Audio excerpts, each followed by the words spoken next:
Hi everyone, welcome back to a recap of chapter 4, Life-Changing Magic of Tidying Up by Marie Kondo. And in this chapter she gets into more details about how to organize closets, how information around the house can cause a chattering mind or stimulate a lot of thought, and little subtle observations of our home, having, if we're going to storage things, not to have it vertical, and how shoe boxes are very useful if we're going to have storage units, keeping things clear and out of sight, and how much putting away things is important. And yes, she reminds us that the actions of keeping things tidy is important, but she also starts to hint and starts to emphasize even more towards the end of that chapter the presence or the connection, the intention,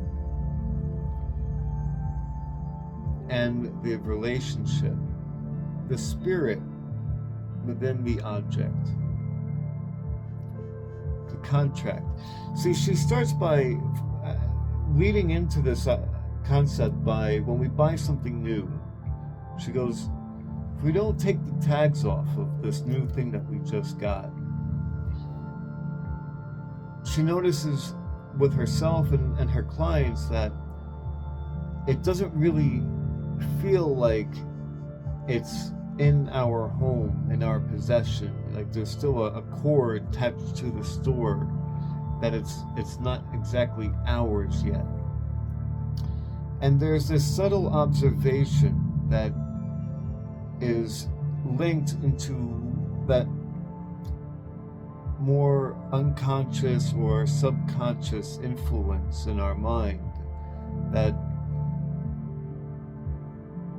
has inherent meaning to it, that we all kind of adhere to. And a lot of the things that she gets into this is kind of that way. I hear arguably that nothing has inherent meaning in it, but yet rituals and actions and symbolism and so many things seem to influence or call for a cause or an effect to happen. And there is something that when we buy something new, when we take it out of the package and we take off the tags, it is now a welcoming to us, that it is ours. And until we do that, it's not. And this branches off to a lot of other things that she gets into in this topic, but it's amazing how these small little actions carry weight and spirit. And she gets into that. She further emphasizes, when we come to our home, do we say thank you? Do we, when we take off our bag, or put down our book bag or purse, do we take everything out into giving it a place? And having a place for everything is giving it a home. And she relates that in a super symbolic relation or metaphor to us ourselves. It's because we have a home, can we go out and work and socialize and do all these things, that we have a place to come home to restore ourselves.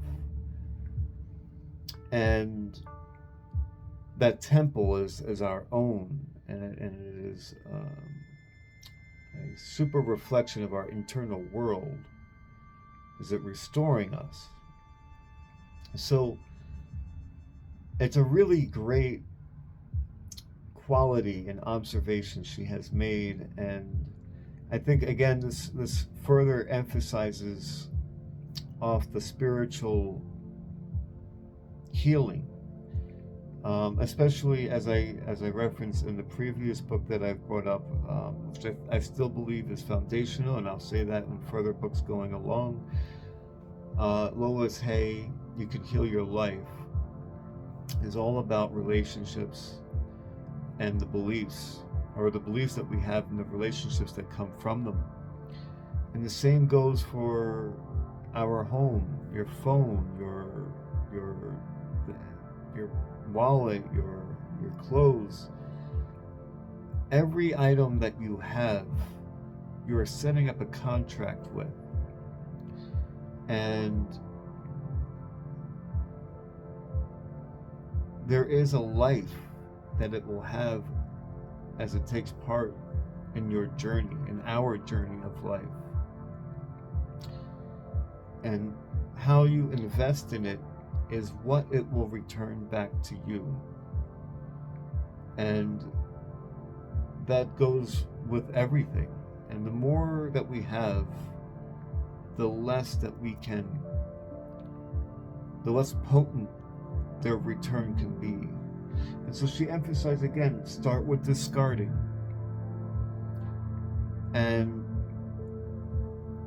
take everything from a topic, put it together, and filter and discard. Only keep what brings you most joy, what makes you excited.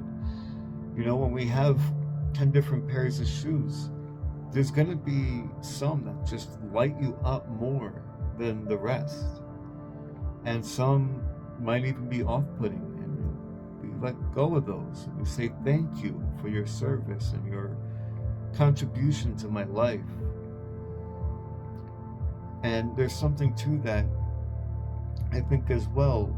You know, there's a big difference when we just go and get a meal and we eat it versus having a long course meal where you have your pre-appetizer, your appetizer, your drinks or things in between, and then your main course, and then your after course, and then dessert, and then your after dessert. Like there's like stages in which things are like a process, and each one has its intentions, what utensils to use and what things to set up, and it's more meaningful.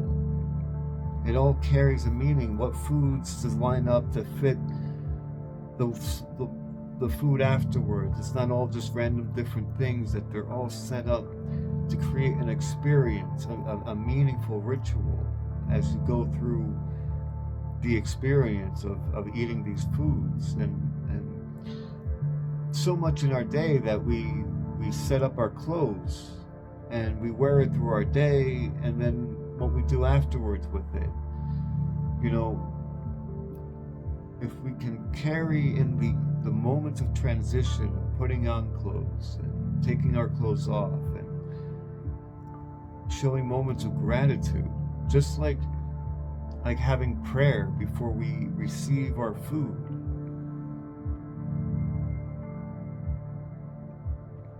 Our experience with all facets of life call for the same intention. It calls for intention of any sort that we can. And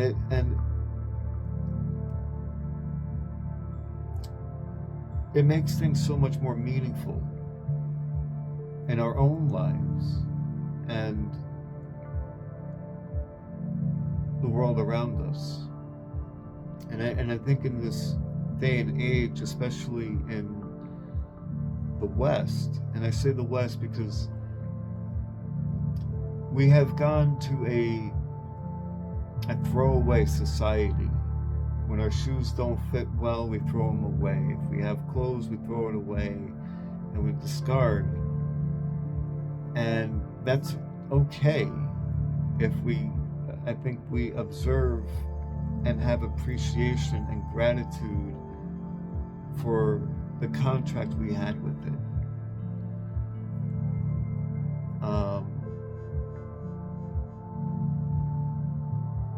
I think that's what makes letting things go possible.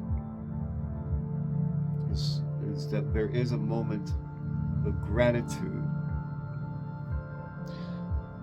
as we say goodbye, and to welcome going forward. And there's an aspect there that is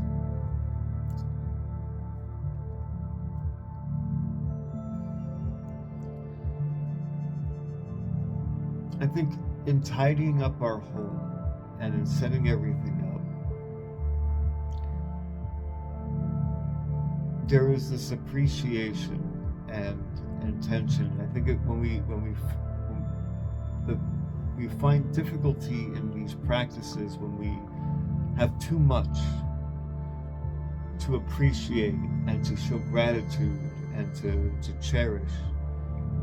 That everything has a place, that we designate a home and a location, and every item in our house, it might seem like too much, but we did acquire each item individually at some point, and we set it in a location at some point.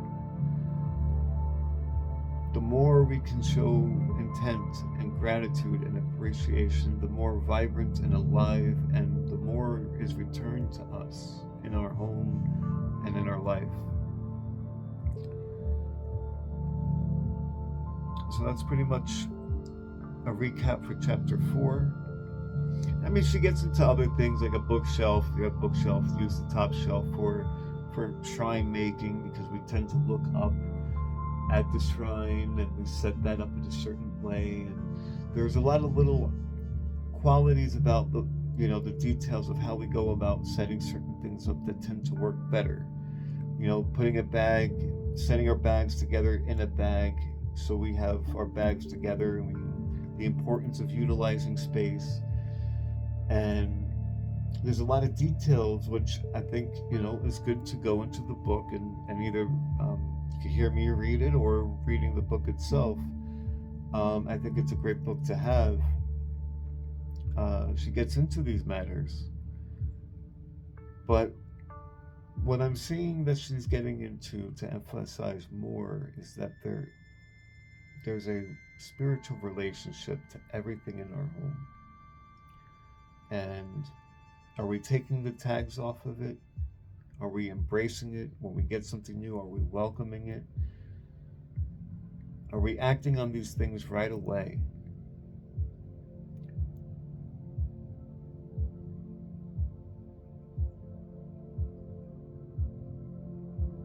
So